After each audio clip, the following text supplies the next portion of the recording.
ကျွန်တော်တို့အဲ့ရကနိုးလာရင်လေကိုယ့်ရဲ့အချိန်တွေကိုဘယ်သူကအရင်ဆုံးထိန်းချုပ်သွားသလဲ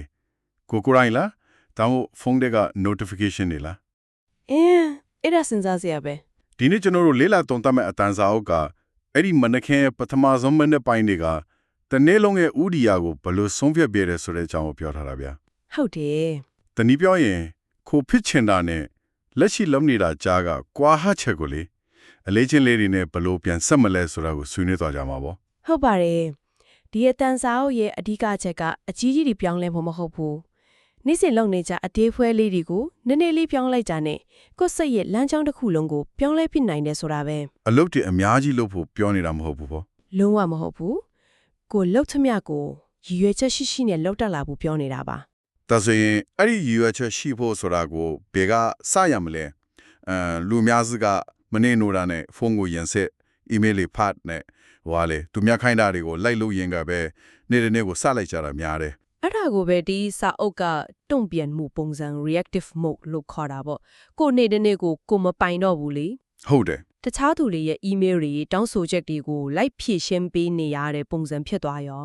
အကြံပြုထားတာကတော့အေးအောင်မထိခင်မှာပဲဖြစ်အလို့မစခင်မှာပဲဖြစ်ကိုဒီနေ့ဘာကိုအတိကပြောက်လုပ်မလဲဆိုရယ်ဦးစားပေးအလုပ်၃ခုကိုချရေးထားဖို့ပဲ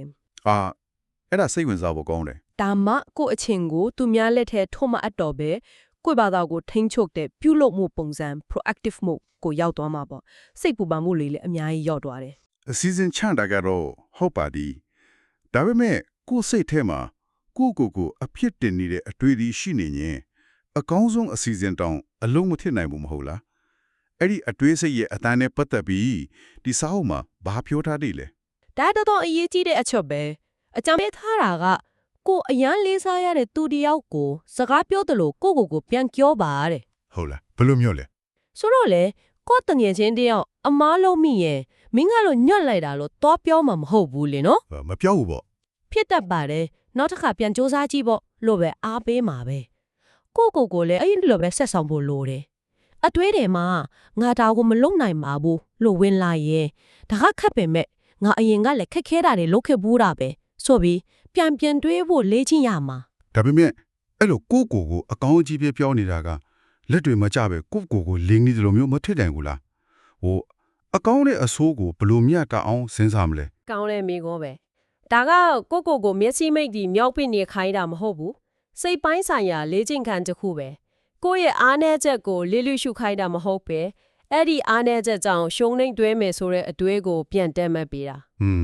ကိုယ့်ရဲ့အစွမ်းရင်းစားကိုယုံကြည်မှုတည်ဆောက်ရင်းနဲ့ကိုစွမ်းရင်ကိုကားအမုန်းနေတဲ့အရာတွေကိုညင်းစုံနိုင်တဲ့တတိပါရလာစေတယ်ဟာအဲ့ဒီအချက်ကိုဆက်ပြီးဒီစာအုပ်ထက်ကနောက်ချက်တစ်ခုကတော်တော်ထိမိတယ်အလုပ်တစ်ခုကိုလုပ်ဖို့စိတ်ကခဏနေအောင်မှဆိုပြီးတွန့်ဆုံနေတဲ့အခိုက်အတန့်လေးအကြောင်းပြောထားတာအဲ့ဒီအခိုက်အတန့်လေးကအဆုံးဖြတ်ပဲဟုတ်တယ်ကိုဘသူဖြစ်နေတယ်လဲနဲ့ဘသူဖြစ်လာနိုင်မလဲဆိုတာကြားကတိုက်ပွဲပဲအဲ့ဒီမှာချက်ချင်းထားလုပ်လိုက်တဲ့အလေးအချင်းကအရေးကြီးဆုံးပဲဟုတ်တယ်ပြီးကအဲ့ဒီအချက်ကိုပို့ခိုင်းမစီတာကကိုစားလိုက်တဲ့အလုပ်ကိုအဆုံးသတ်အောင်လုပ်ချင်းပဲ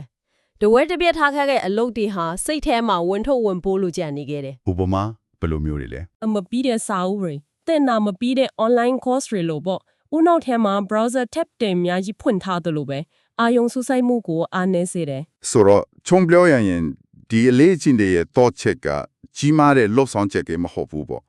နေ့တိုင်းလှုပ်တဲ့သိငယ်ပြီးတဆိုင်မလှုပ်တဲ့အလေးချင်းတွေကသာဦးနောက်ရဲ့လမ်းကြောင်းတွေကိုပြန်လဲပုံဖော်ပြီးတကယ်အပြောင်းလဲကိုဖန်တီးပေးတာဆိုတဲ့သဘောပဲအတိအကျပဲနောက်ဆုံးအနေနဲ့စဉ်းစားစရာအတွေ့တစ်ခုခြံထားခဲ့ခြင်းနဲ့အဓိကရည်မှန်းချက်က